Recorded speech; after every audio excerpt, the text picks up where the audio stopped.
Assalomu alaykum, hurmatli kanalimiz a'zolari. Bugungi videoda biz Davlat test markaziga, ya'ni DTMga imtihon topshiradigan va oliy o'quv yurtiga kirmoqchilar uchun, ya'ni bakalavr bosqichini o'qimoqchi bo'lganlar uchun manfaatli video chiqarishga harakat qilamiz. Xo'p, men o'zim tanishtirsam, ism-familiyam Fazliddinov Diyorbek. 4 yildan beri fizika va matematika fanlaridan onlayn repetitorlik qilib kelaman. Xo'p, endi qarang. Fizika va matematika bloklaringizda bor, to'g'rimi? 3 ta majburiy bloklaringiz bor: tarix, ona tili adabiyot va matematika, majburiy matematika bor. Endi sizlar fizika matematikadan kursga tayyorlanganingizdan keyin matematika bilan majburiy matematikadan ikkalasi bitta blok hisobiga o'tib ketadi. Matematikani yaxshi bilsangiz, majburiy matematika sizlarga muammo bo'lmaydi. Xo'p, vaqtni to'g'ri taqsimlash haqida gaplashamiz. Davlat test markaziga imtihonga kirgan paytda 5 ta fandan imtihon topshirasizlar: fizika, matematika, majburiy matematika, tarix, ona tili va adabiyot. Xo'p, 3 ta majburiy bloklaringiz 10 tadan tushadi adashmasam. 2 ta asosiy bloklaringiz esa 30 tadan. Birinchi asosiy bloklaringiz 3.1 dan, ikkinchi asosiy bloklaringiz esa 2.1 balldan beradi. Demak, birinchi qiladigan ishimiz nima? Asosiy blogimizdagi 30 ta fan borku, xohlasangiz fizika, xohlasangiz matematikani qo'yishingiz mumkin birinchi fan sifatida asosiy fanga. U 3.1 balldan beradi. O'shandan ko'proq ishlashga harakat qilinglar. Undan keyin ikkinchi fanga o'tinglar. Ikkinchi fan 2.1 balldan beradi. Undan ham ko'proq ishlashga harakat qilasizlar. Keyin mana bu 3 ta majburiy blokka o'rnasalar bo'ladi demoqchiman. Agar sizlar mana bu 3 ta majburiy blokka 1.1 balldan beradigan majburiy fanchalarga o'rnab o'tsalaringiz, katta ball beradiganlari sizlarga qolib ketadi. Shuning uchun birinchi qiladigan ishlaringiz birinchi fanning 30 tasini ishlanglar, keyin ikkinchi bloklaringizda ishlanglar, undan keyin majburiylarni ishlasangiz bo'ladi. Xo'p, test ishlashni qanday ishlaymiz? Matematikada DTMga kirgan paytlaringizda javobdan ketish usuli bor. U yerda matematikadan imtihon bo'layotgan paytda sizlardan buni qanday ishlading deb so'ramaydi. Javob to'g'rimi, noto'g'rimi? Shuni so'raydi. Shuning uchun ham sizlar to'g'ri javob topish uchun matematikada shunaqa usul borki, tenglama berilsa, tengsizlik berilsa, berilgan javoblardan sizlar oraliqdagi javobni, to'g'ri javobni ajratib olishlaringiz mumkin, o'rnak etib qo'yib. Ishlab o'tirishga ko'proq vaqtingiz ketib qoladi. Shuning uchun. Keyin har xil qiyin formulalik tenglamalar berib qo'yadi. Masalan, trigonometrik tenglamalar, hop, tengsizliklar yoki juda qiyin tenglama berib qo'ysa, demak, unda aniqlanish sohasidan ketasizlar. Demak, matematikada, elementar matematikada ikkita aniqlanish sohasi bor. Ya'ni aniqlanmagan narsalar bor. Bularda ildiz osti noldan katta yoki teng bo'lishi kerak. Ya'ni juft darajali ildiz osti. Masalan, ildiz ostida x berilgan bo'lsa, unda x ni noldan katta yoki teng deyishlaringiz kerak. Mana bu yerda keyin mahraj bor-ku, mahrajda tenglama keladigan bo'lsa, unda mahrajdagi narsani nima deymiz? Teng emas nol, chunki nolga bo'lishimiz mumkin emas. Shuning uchun teng emas nol deb qo'yamiz. Masalan, 1/x teng 6 ga bo'lsa, shunda x teng emas 0 ga deb birinchi qo'yib, keyin bu oddiy tenglama shunchaki. Xo'p, endi fizikada nima qilamiz? Fizikada birinchi masalani shartini to'liq o'qiymiz. Berilgan kattaliklar yoziladi. Undan keyin nimani topish kerak? Keyin formulaga o'tasizlar. Eng birinchi navbatda berilganini ishlash, berilganini yozib olish. Berilganini yozdi, nimani topish kerakligini kattaliklarni belgiladi degani bu 50% masalani ishladi degan. Keyin formulani topasizlar, formulani topizadigan bu 100% ishlaydigan. Qolgani matematik hisob-kitob bo'ladi. Xo'p, endi yana taxmin urish degan narsa bor. Bunda taxmin urishga ko'p ham ishonib qolmanglar, chunki taxmin urganlaringiz 100% aytaman, masalan 4 ta javob bo'lsa, o'shandan 3 tasi xato, bittasi to'g'ri. Sizlar taxmin ursalaringiz, hayotga masalan 20 ta taxmin ursalaringiz, ichidan 4 ta, 3 ta yoki 7 tasi uzoq, 7 tasi to'g'ri chiqishi mumkin. Mumkin o'shandan chiqmasligi ham mumkin. Omadlaringizga qaraydi bu. Lekin taxmin urmaslikka harakat qiling. Iloji boricha sizlar o'shani ishlanglar. Ishlagan javoblaringizga yaqin javobni olishga harakat qilinglar. Shundagina sizlarning ballaringiz yana ham yuqoriroq chiqadi. Xo'p, bu yoshga keladigan bo'lsak, bu yoshga vaqt sarflamay yoki bu yoshga yarim soat olib qo'yishim kerak oxirida deb o'tirmanglar. Masalan, ishlayapsizlar, charchab qoldingizlar yoki nimadir bo'ldi-yu, miyalaringiz, masalan, inson miyasi tormozlanib qolishi mumkin. To'xtab qolish. O'sha payt masalan, ishlagingiz kelmayapti, vaqt o'tib ketyapti, lekin vaqtni bekorga sarflamaslik uchun sizlar bu yoshni ko'proq ishlaganlaringiz bo'yab chiqinglar. Ozgina dam olib olasizlar-ku, keyin oxirida yarim soat bo'yashga sarflamaysizlar-yu, o'sha yarim soatda ham ishlaysizlar.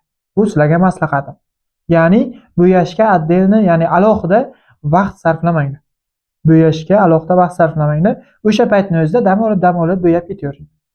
Taxmin urmanglar iloji boricha. Agar mabodo endi umuman bilmaydiganlaringiz 100% shuni umuman ishlay olmayman desalaringizgina taxmin urishlaringizga ruxsat. Bo'lmasa taxminga umuman ishonib qolmanglar. Faqat o'zlaringizning kuchlaringiz bilan ishlanglar. Bilimlaringizga yarasha ball bo'ladi o'shanda. Taxmin ursalaringiz u doim xato chiqadi. Shunday deb bilsalaringiz bo'ladi. Masalan, ehtimollar nazariyasi bor matematikada. Ehtimolli qilib ko'rsangiz 30 ta misol yoki 30 ta test bo'ladigan bo'lsa, 4 tadan javob bor, 3 tasini o'tayveradi. Shunda sizlar olib qo'ysalar, masalan 30 tadan 7 ta, 6 ta shunaqa to'g'ri chiqishi mumkin agar omadlaringiz kelib qolsa unda. Chiqmasligi ham mumkin. Shuning uchun taxmin urmanglar iloji boricha. Demak, sizlarga bugungi maslahatim DTMga kirgan paytda birinchi asosiy bloklaringiz qaysi? 30 ta. O'shanga e'tiborni qaratib ko'proq ishlanglar, uni tugatib bo'linglar. Keyin ikkinchi asosiy blokka o'tinglar. Ikkinchi asosiy blokda ham ishlab bo'lasizlar. Keyin majburiylarga emin-erkin o'rnasalaringiz bo'ladi. Majburiy matematikani lekin oxirida ishlanglar, bu kayfiyatlaringizni ko'tarish uchun. Lekin kirgan zahotlaringiz majburiy matematikadan boshlamang. Chunki majburiy matematika juda oson misollar bo'ladi. Uni ishlaysizlarda keyin matematika asosiy blokdagilar sizlarga qiyin tuyulishi boshlaydi. Stress, ya'ni psixologik travma bo'lishi boshlaydi sizlarga. O'sha uchun birinchi ikkita asosiy blok tugatinglar, keyin majburiylar o'rnasalaringiz mayli. O'shandagina sizlarning natijalaringiz yaxshi chiqadi. Ikki asosiy qiyinlarni ishlab kelgandan keyin mana majburiyda oson tuyulib, sirasiz ishlab yashaysizlar.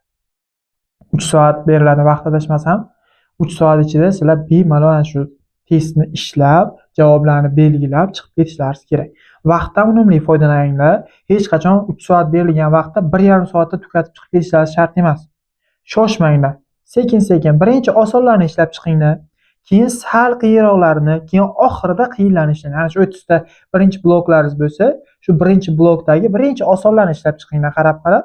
Undan keyin o'rtacha qiyinlikdagilarni, oxirida eng qiyinlarni ishlang. Keyin ikkinchi blokka o'tinglar. Ikkinchi blokda ham osonlari birinchi ishlanadi, keyin o'rtacha qiyinliklari, keyin esa eng qiyinlariga o'rnasalaringiz bo'ladi. Chunki vaqt tig'iz sizlarga. U bir kuni bilan o'tirib ishlaydigan narsa emas. Faqat qo'rqmanglar. Mana masalan, yonlaringizda suv bo'ladi, ichib, qo'rqmasdan sekin-sekin ishlayvering. Hech kim sizlarga xalaqit bermaydi. Nazoratchilar ham sizlarga qanday ishlashlaringizga yordam beradi xolos. Lekin hech qachon o'sha davlat test markaziga imtihonga kirayotgan paytlaringizda hech qanaqa shpargalka, telefon, bunaqa narsani olib kirmanglar. Aks holda sizlar 1 yil, 2 yilga imtihon topshirishdan mahrum bo'lasizlar. Tushunarlimi?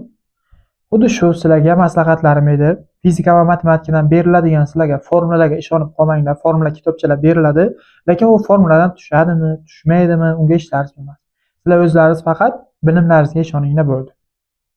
Xo'p, endi agar sizlar fizika va matematikadan keyingi yil imtihon topshirsalaringiz, 1 yil vaqtlaringiz bo'lsa, unda quyidagi raqamlarga murojaat qilib, onlayn kurslarimga qatnashishlaringiz mumkin.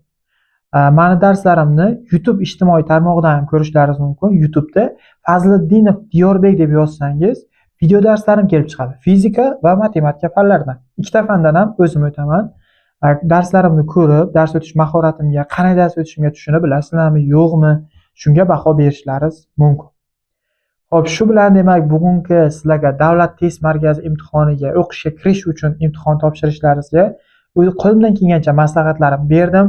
Sizlarga bular foydali bo'ldi deb o'ylayman va nasib bo'lsa grantlarga kirsalaringiz, shu videoni pastdan ustoz grantga kirdik deb yozib qo'ysalaringiz ham men xursand bo'laman. Shu bilan demak, bugungi video o'z nihoyasiga yetdi.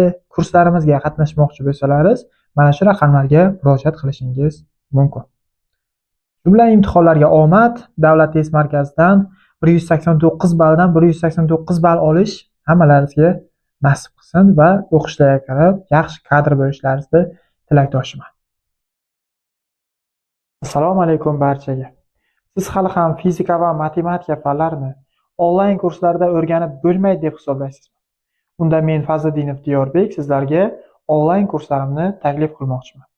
Men 4 yildan beri fizika va matematika fanlaridan onlayn tarzda repetitorlik faoliyat bilan shug'ullanib kelaman. Hozirgacha 100 dan ortiq o'quvchilarni milliy sertifikat imtihoniga, oliy o'quv yurtiga o'qishga kirishiga va Prezident maktabiga attestatsiya imtihonlaridan muvaffaqiyatli o'tishiga yordam berganman. Onlayn kurslarimiz haqida batafsil ma'lumot olish uchun yoki onlayn kurslarimizga qatnashish uchun quyidagi raqamlarga murojaat qilishingiz mumkin. Bizni video darslarimizdan namunalarni YouTube'da ham ko'rishingiz mumkin.